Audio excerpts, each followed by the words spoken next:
अब रिबटल का राउंड 2 है और उसके बाद क्रॉस एग्जामिनेशन होगा। नहीं, आपका आर्ग्यूमेंट हो गया सर। हमारे यहाँ स्कूल के सिलेबस में पंच परमेश्वर कहानी पढ़ाई जाती है, प्रेमचंद जी की लिखी हुई। आप निश्चिंत रहिए, आपके कोई राउंड में मिस नहीं होने दूंगा। रिबटल का राउंड 2, मुफ्ती शमाइल नदवी साहब।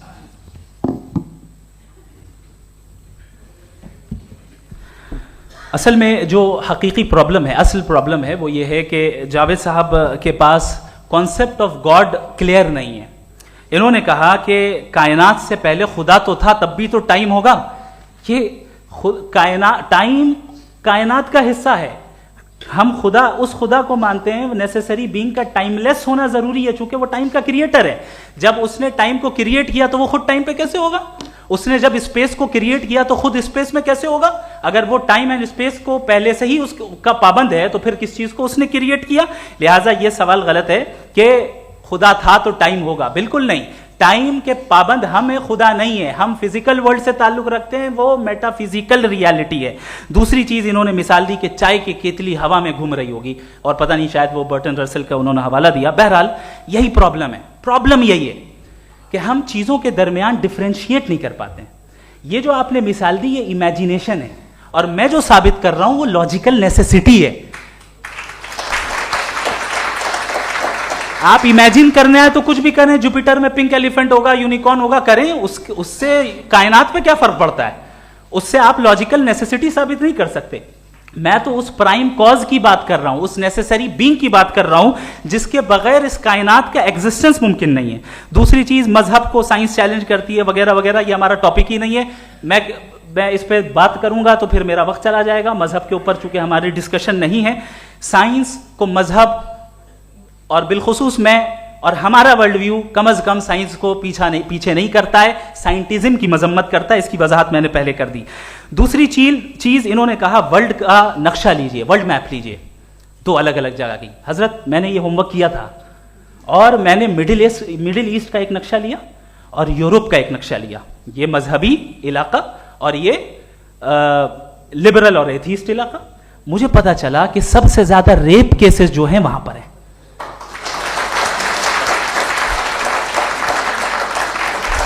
मुझे ये पता चला यूएन की रिपोर्ट के मुताबिक, मैं अपने घर से नहीं लेके आ रहा, कि जो वर्किंग वुमेन है यूरोपियन कंट्रीज में, उसमें 81% वुमेन सेक्सुअल हैरेसमेंट का वर्क में शुमार हो रही है। ये मिडिल ईस्ट में नहीं हो रहा है, वो मजहबी लोग हैं इसलिए नहीं हो रहा है।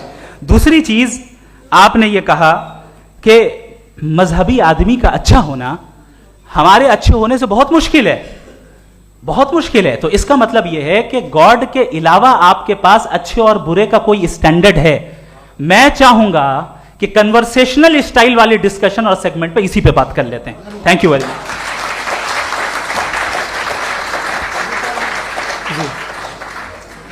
ये रिबटल का राउंड 2 है, आपके पास 5 मिनट का वक्त है और इसके बाद क्रॉस एग्जामिनेशन शुरू करेंगे। आप चाहें तो जो इन्होंने सवाल पूछे उनके जवाब आप रिबटल में भी दे सकते हैं। जी जी, देखिए, पहले तो ये बात कि ये मिसाल गलत नहीं है, गलत है। इन्होंने पहले ही हमको डिसार्म कर दिया। कल अकल से मामला सॉल्व नहीं हो सकता, लॉजिक से आप पहुंच नहीं सकते। ये एक मेटाफिजिकल चीज़ है। मेटाफिजिकल अजीब सा लफ्ज़ है, ठीक से किसी को माने नहीं मालूम इसके, तो ऐसा लगता है कुछ बड़ी चीज़ है। अरे भाई, क्या होता है मेटाफिजिकल? बताओ, खड़ी हो। ये एक लफ्ज़ है जो कहीं भी इस्तेमाल हो जाता है।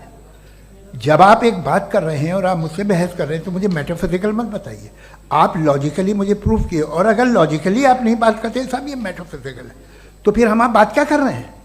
मेरा आपका किस ज़बान में कॉन्वर्सेशन होगा? और ये कहना कि वक्त पहले नहीं था, तो फिर क्यों कहते हैं ये हमेशा से और हमेशा रहेगा? हमेशा वक्त है, तो आप कैसे कहते हैं वो हमेशा से है और हमेशा रहेगा? हमेशा का मतलब है कोई वक्त। अगर वक्त ही नहीं है तो हमेशा कैसे?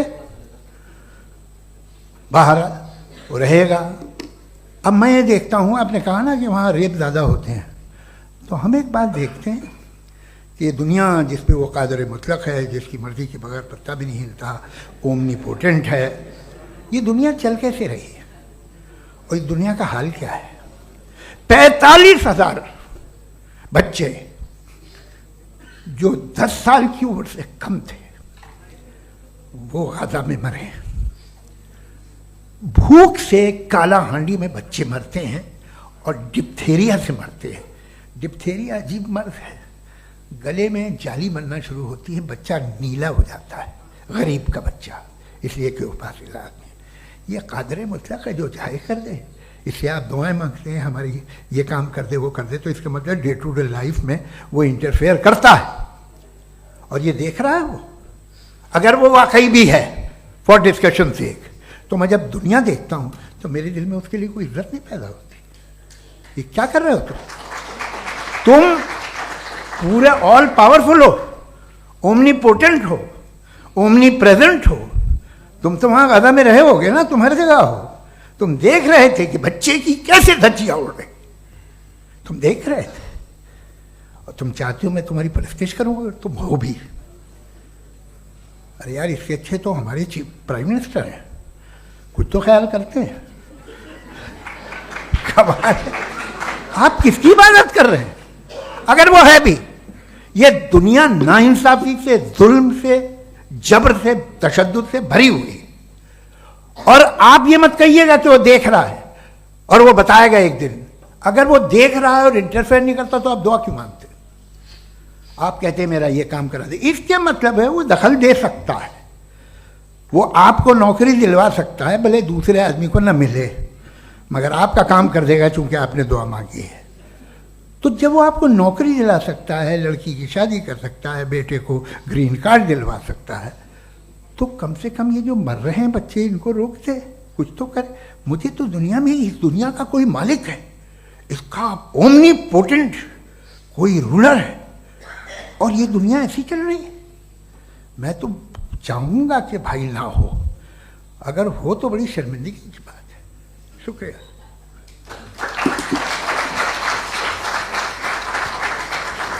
देवियों और सज्जनों, इस बहस के 2 राउंड और 2 रिबटल पूरे हो चुके हैं। अब सबसे ज़रूरी और सबसे मुश्किल राउंड शुरू हो रहा है, क्रॉस एग्जामिनेशन का। अब इन विद्वानों की सज्जनता की एक परख भी होगी और वक्त हमने 16 मिनट का तय किया है। पहला सवाल आप पूछना चाहेंगे? जी बिल्कुल। पहले बोले भी आप आप माइक ले लीजिएगा हाथ में, ये नीचे से ऑन कीजिए। जी मैं बोलता हूँ, ये डायस हटा सकते हैं क्या हम थोड़ा क्विकली? डायस पीछे कर दीजिए बस थोड़ा सा, है, ताकि ये जो दाएं बाएं लोग बैठे हैं, इसे हटा ही दीजिए। अब हम वहाँ तो जाने वाले नहीं, आराम से आराम से दोनों तरफ से हटा दीजिए।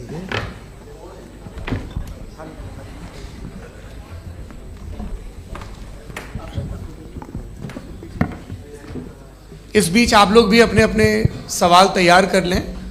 ये ध्यान रखेंगे कि मैं यहाँ से सवाल लूँगा, आप लोगों को अपना हाथ ऊपर करना है, अपना नाम बताना है और अधिकतम 3 वाक्यों में अपना सवाल पूरा करना है। कई लोग सवाल की जगह भाषण देने लगते हैं, उससे आज बचना है। जी मुफ्ती साहब, पहला सवाल आपका, 16 मिनट हैं, हम दोनों लोगों के सवाल लेंगे। जी जी बहुत शुक्रिया। आपकी जो अभी बात हुई बहुत अहम थी, मैं इसको चाहूँगा कि आगे डिस्कस करूँ, लेकिन चूँकि अभी वो सेगमेंट है क्रॉस एग्जामिनेशन, तो सबसे पहला सवाल आपसे ये है कि जो मैं इतनी देर से कॉन्टिंजेंसी आर्ग्यूमेंट आपको बता रहा था, ये अकल से ही बता रहा था हजरत, आप ये बताएं कि आप इन्फिनिट रिग्रेस ऑफ कॉजेस को पॉसिबल मानते हैं या नेसेसरी बीइंग के एग्जिस्टेंस को सही समझते हैं? चूंकि 2 ही ऑप्शन हो सकता है, आप ये बताएं। देखिए, आपको मैं ईमानदारी से बात करूं, एक तो मैं कॉन्टिजेंसी वर्ड ठीक से समझता नहीं, और इस वक्त भी जो आपने अंग्रेजी के अल्फाज इस्तेमाल किए वो ज़रा थोड़े से मुझे डिफ़िकल्ट और कॉम्प्लिकेटेड लगे, तो आप ज़रा सिंपल ज़बान में सवाल कर सकते हैं? बिल्कुल कर सकता हूँ जी। यूनिवर्स की हर चीज़ कॉन्टिंजेंट होने का मतलब ये है कि वो अपने एग्जिस्टेंस में किसी के ऊपर डिपेंडेड है। जो भी चीज़ डिपेंडेड होगी वो चीज़ इंडिपेंडेंट नहीं हो सकती, तो उसका कोई ना कोई कॉज होगा।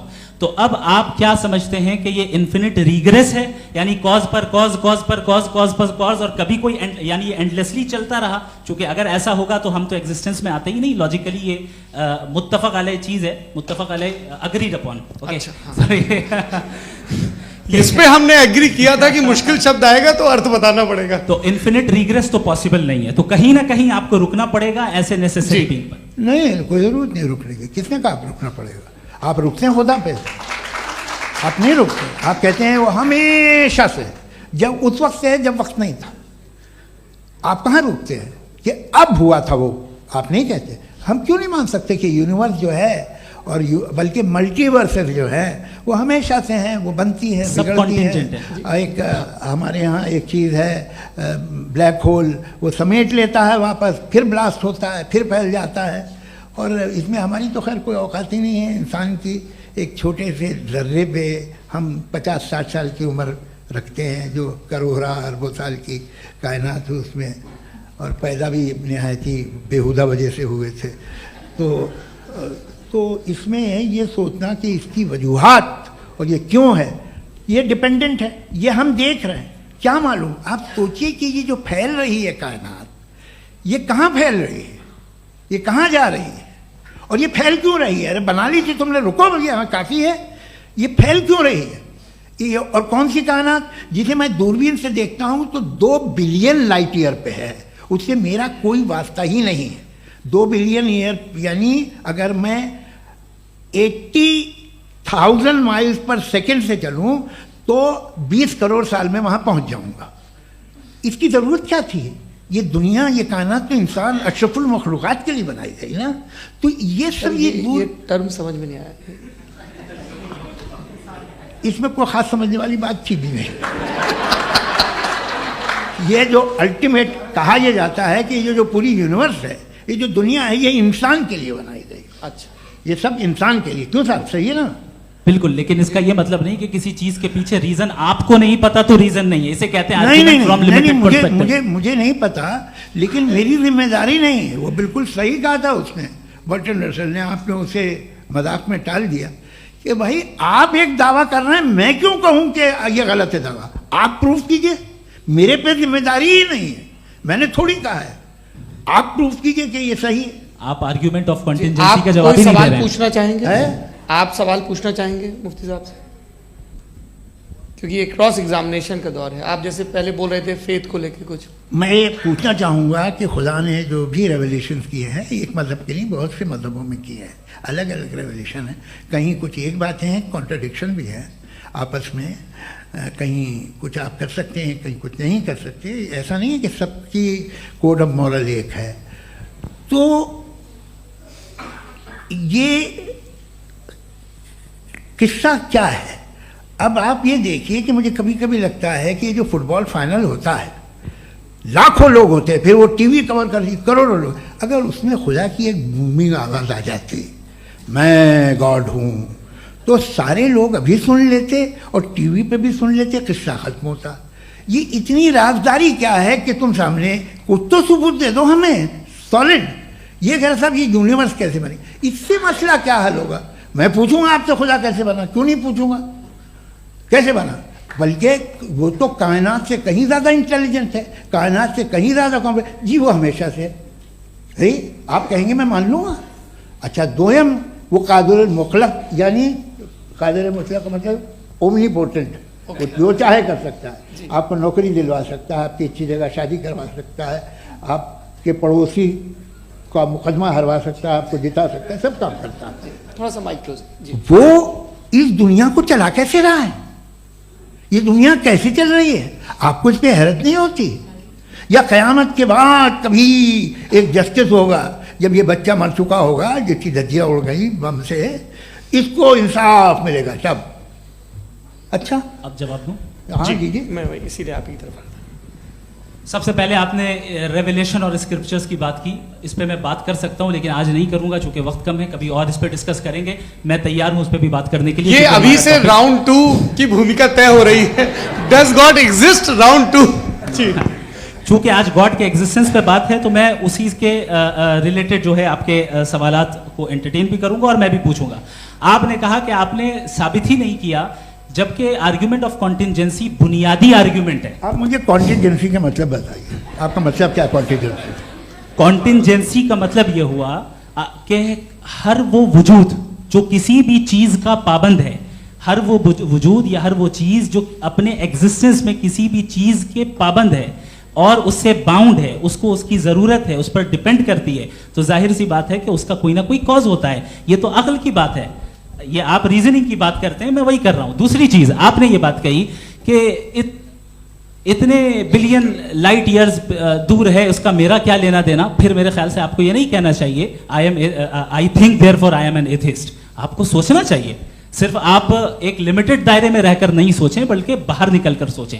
आपने तीसरा सवाल किया, आपने 2-3 सवाल एक साथ। ऐसी बातें ना कीजिए, कुत्तों को इतराज हो जाएगा आप पे कि आप कुछ भी सोचिए। ये इजाजत आपको है नहीं, मुझे है।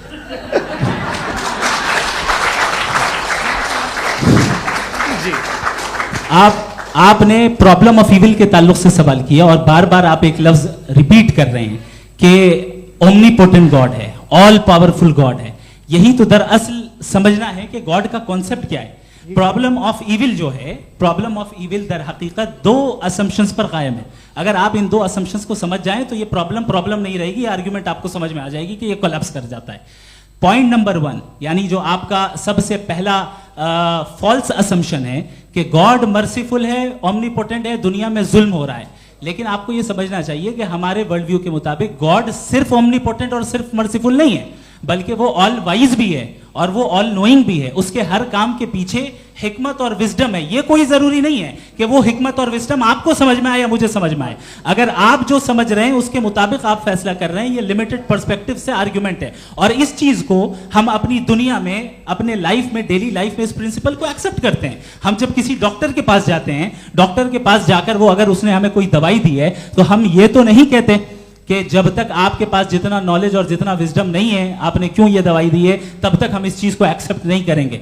नहीं कहते, हम उसकी अथॉरिटी को तस्लीम करते हैं। क्यों? क्योंकि उसकी हम जानते हैं कि वो नॉलेजेबल है, वो विजडम वाला है, हमसे ज्यादा नॉलेज और हमसे ज्यादा विजडम है। बताएं सर। नहीं, डॉक्टर में और खुदा में बड़ा डिफरेंस है। डॉक्टर पढ़ा लिखा होता है, एक तो मैं उसकी बात सुनूंगा।